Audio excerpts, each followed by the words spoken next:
Mhm.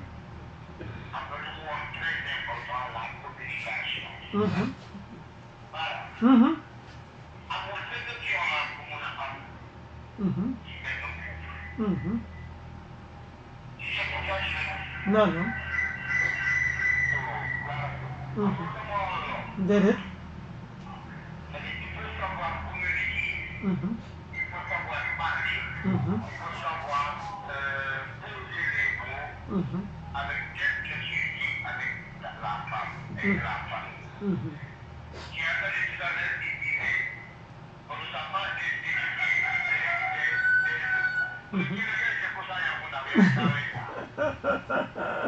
Ok. Oui, oui.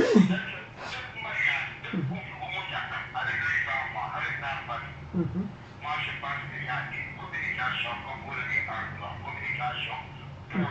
Mhm. Mhm. C'est ça. Mhm. Mhm. Mhm. Mhm. Mhm. Mhm.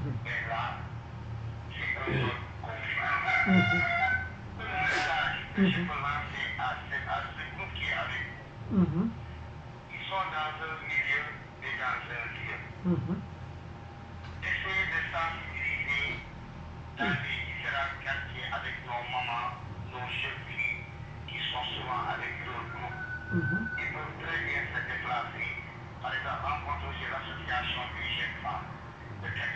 Mhm. Mhm.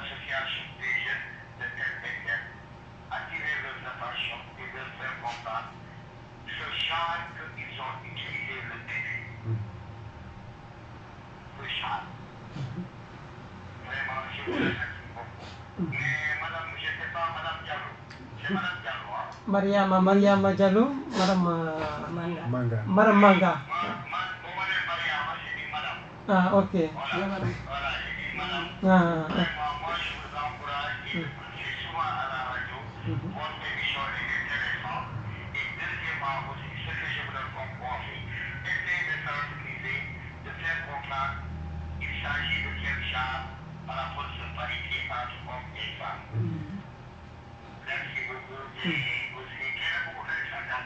Ah, ko ni mo ko kay ni mo. Vraiment. Ok, allez, merci beaucoup. Alors, c'est bien, vous l'avez suivi. Voilà, vraiment Bara, je remercie et je salue vraiment la contribution de ce grand monsieur. Philippe Tout, Bougazeli. voilà, Philippe Bougazeli, bon, je ne le connais pas, mais je pense que à travers ces mots, c'est un gars vraiment très averti, surtout dans la question, parce que ses interventions sont très, très, très pertinentes. Et nous-mêmes qui sommes là, on prend vraiment acte de cela. Et Inch'Allah, on va suivre peut-être un peu ces conseils qu'il avait donnés, surtout d'aller vers la sensibilisation. Et tantôt je disais, voilà, par rapport au mot de la fin pour cette émission, et je sais que ce n'est pas notre dernière peut-être rencontre ici pour parler de ça, mais je profiterai de l'occasion surtout aujourd'hui à remercier vraiment le projet Mille Femmes, à féliciter vraiment le point focal, genre du projet Mille Femmes de la région de Ziguinchor, en l'occurrence Madame Manga, mais Mariama Diallo, qui est d'abord une sœur, voilà, et une collègue, un partenaire de travail avec qui on a travaillé dans le cadre de ce projet. Vraiment, nous voyons l'effort qu'elle est en train de faire pour vraiment autonomiser ou bien accompagner ces dames vulnérables à l'autonomisation. Je suis ces actions et parfois même on est sur le terrain à chaque fois que besoin se fait sentir. Je l'ai dit avant-hier, on en parlait, je lui dis carrément, Bogissé, moi sawar de la accompagner parce que dafa am fenn fu ma fekk xam nga nit doo wax lépp sax muy na téléphone si téléphone bi sax xaar damay jooy ma ne ko non non Moi, je n'ai pas l'habitude de lancer des fleurs à une personne. On est au mois de mars. J'en profite vraiment pour lui rendre hommage et vraiment de encourager. Avant 8 mars, je suis 10. Je suis accéléré, je 20.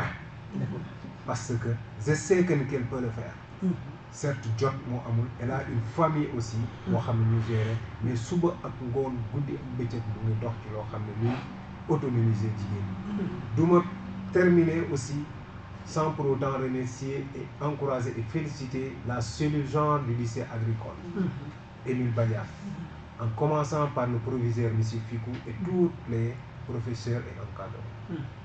Moi, j'ai la responsable, Mme Néné Sané. Malgré l'âge avancé et les difficultés de se déplacer, mais elle est tout le temps engagée sur des questions quand on parle de genre et quand on parle de femmes. Et surtout quand on parle d'entrepreneuriat féminin.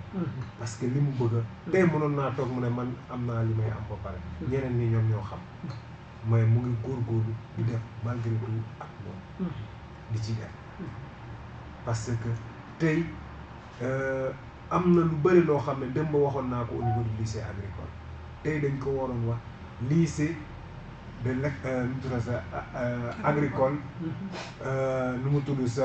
d'excellence pour les femmes parce que moi j'étais ébahi. J'ai vu des enfants avec des moyens de 17 et quelques des filles. Et au moment, ce qui m'a marqué, c'est qu'il n'y avait qu'une seule fille en 2005. Aujourd'hui, en 2025, sur les 40, il y a le 29 filles qui ont le premier 5 classes. Quel effort! Et cet effort doit être démultiplié dans les autres centres de formation ainsi que dans les autres établissements. On doit accompagner. Et les hommes aussi, les garçons, multiplier. Mais vous allez me permettre aussi de remercier la présidente et toute l'association de liberté des femmes. C'est vraiment une association qui colle au projet 1000 femmes. Parce que quand on dit le projet 1000 femmes vise à l'autonomisation économique, financière, professionnelle des femmes les plus vulnérables, et ces femmes-là, tu sais bien que c'est des femmes vulnérables, mais aujourd'hui, j'ose dire que c'est des femmes qui ne sont plus vulnérables. À travers ce projet, j'ose espérer, parce que que ces femmes-là, grâce à ce projet, grâce à l'intervention qu'on a fait et que le pôle emploi, l'accompagnement qu'il a apporté à ces femmes, aujourd'hui, avec tout ce qu'on a fait, ces femmes ne sont plus vulnérables. Il faut que j'ai comme liberté des femmes, nous nous accompagner. Quel monde l'a fait que ce rôle-là pour dire que ça, je l'ai connu dès les premiers jours de mon séjour à ma prise de fonction à Bignona depuis 2021. À chaque fois, le coordinateur, amul formation, amul li. Dem na ba préfet sa daf mako clamé ak mom pour vous dire que l'ambition qu'elle en a pour ce GIE et aussi la participation.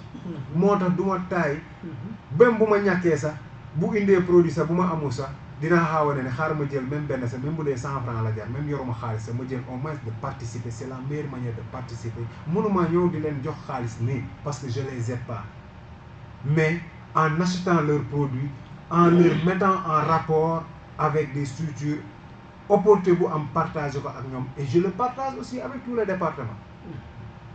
Mais gàcce ngalaama à mes collègues. Parce que aujourd'hui, bu nee nañu benn lam du yëngu mënul yëngu ñaar ba ñett ba ñeent ba et cetera ñun ñooy mën a yëngu. Aujourd'hui, si je parviens aujourd'hui à avoir la voix pour parler de tout cela et avoir la fierté de s'asseoir ici et parler du pôle emploi de Sénégal Service, parce qu'il y a un travail qui a été abattu. Et ce travail n'a pas été abattu par seulement Massali, mais il y a toute une équipe. Que ce soit le manager Boubacar Sela Okoli, de l'espace Sénégal Service, le chargé de clientèle M. Chora, mais aussi l'équipe du pôle emploi, en commençant, comme on parle de femmes, par notre dame qui est le point focal de la DER au niveau du pôle emploi, qui est Madame Sarr. Diko sant, diko gërëm, diko rendre hommage surtout par rapport à ça. Aussi Famara Diatta, représentant 3FPT, et Monsieur Camara, Lamine Camara, qui est de l'ANPEJ. Vraiment merci, on en a beaucoup abusé, mais aussi c'est important. Vraiment, c'est... Merci. Donc, Voilà. pour Et les aussi remercier FM Awanya, excusez-moi, FM Awanya de les remercier ak seen auditeurs yi yëpp. Voilà. Di jéggalu surtout ce temps bu ñu jël parce qu'on en a abusé. Merci beaucoup. Ok, allez, merci beaucoup en tout cas, merci à tous. Merci ces auditeurs, comme je vous l'avais annoncé, c'était notre émission, La Voix de la Femme, c'est les gens de la 89.4. Merci à toutes et à tous, c'est la fin de notre émission. Je pense qu'on va se donner rendez-vous en tout cas